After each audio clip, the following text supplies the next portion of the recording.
Janata Dal United के पूर्व अध्यक्ष शरद यादव का निधन। गुरुग्राम के फोर्टिस अस्पताल में 75 वर्ष की आयु में ली अंतिम सांस। बेटी सुभाषिनी ने ट्वीट करके दी जानकारी। शरद यादव बिहार से लेकर केंद्र में गठबंधन की राजनीति के पुरोध माने जाते थे।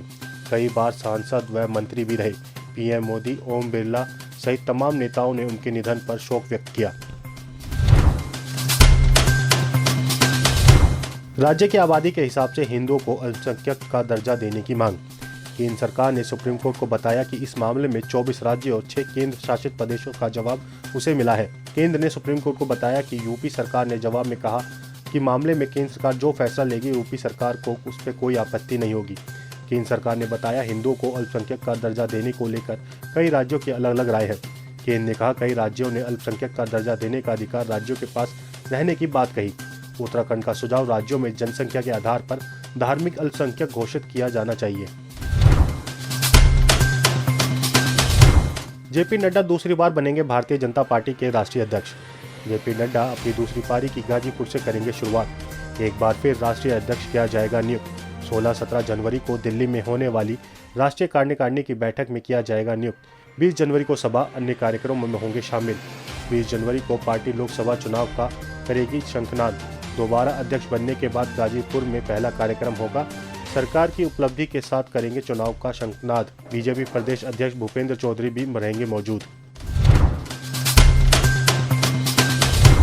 आवारा पशुओं को स्कूल में छोड़ने पर किसानों पर मुकदमा। जनपद अमरोहा के तहसील हसनपुर के गांव करनखाल पहुंचा कांग्रेस का प्रतिनिधिमंडल। आवारा पशुओं को स्कूल में छोड़ने को लेकर किसानों पर दर्ज मुकदमे के मामले में सियासत गर्म। मामले को लेकर किसानों से मिला उत्तर प्रदेश कांग्रेस कमेटी का प्रतिनिधिमंडल। कांग्रेस नेता राशिद अलवी, आचार्य प्रमोद किशन पहुंचे अमरोहा।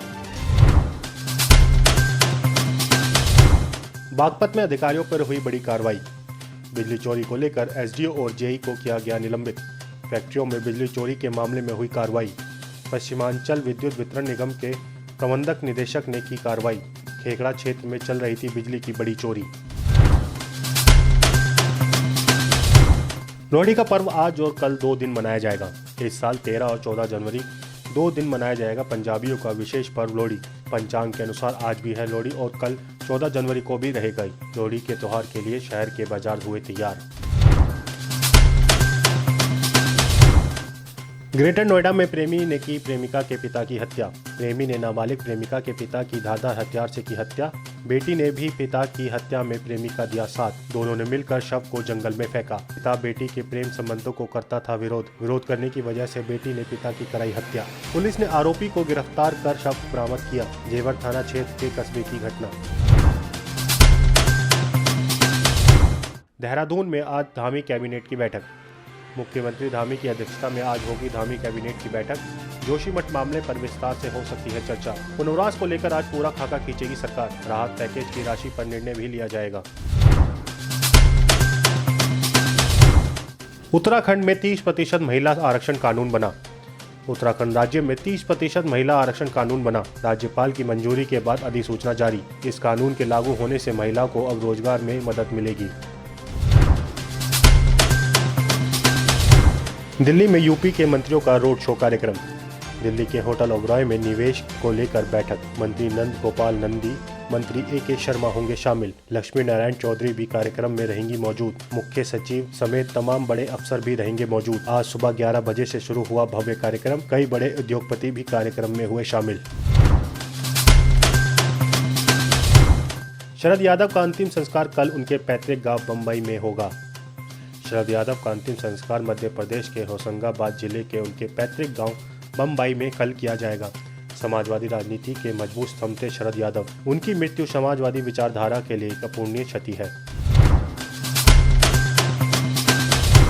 केंद्रीय गृह मंत्री अमित शाह का जम्मू कश्मीर दौरा आज। केंद्रीय गृह मंत्री अमित शाह सुरक्षा हालातों का जायजा लेने आज जम्मू कश्मीर दौरे पर। राजौरी जिले के डांगरी में घटनास्थल का किया दौरा। पीड़ित परिवारों से मुलाकात भी की।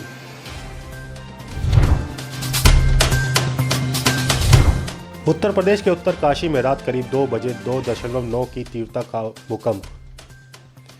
उत्तराखंड के उत्तरकाशी में रात करीब 2 बजे 2.9 की तीव्रता के भूकंप के झटके।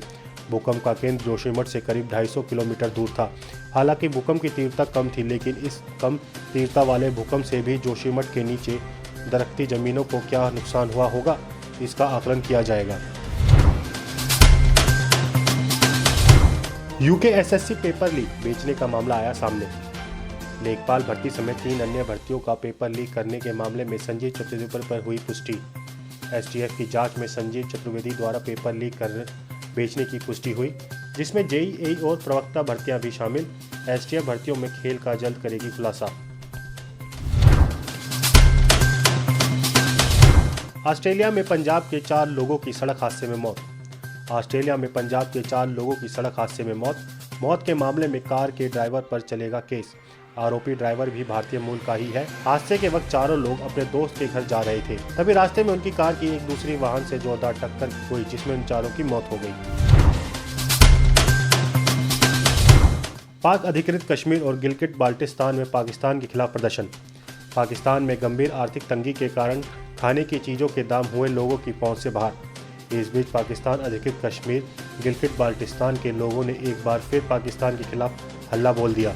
दरअसल पाकिस्तान सरकार के भेदभावपूर्ण और दमनकारी नीतियों से ये लोग काफ़ी नाराज हैं। वहाँ के स्थानीय लोगों ने भारत के लद्दाख में साथ आने की मांग की है। गिलगित बाल्टिस्तान के लोग काफ़ी आक्रोश में हैं।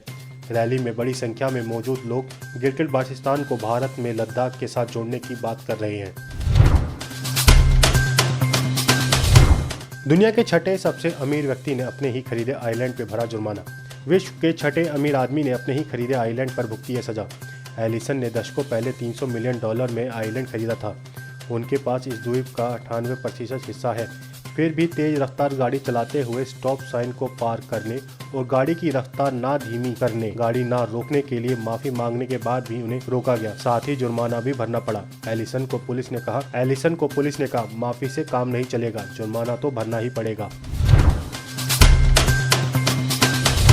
जापान के पूर्व प्रधानमंत्री शिंजो आबे की हत्या के आरोपी तेत्सुया यामागामी पर केस दर्ज।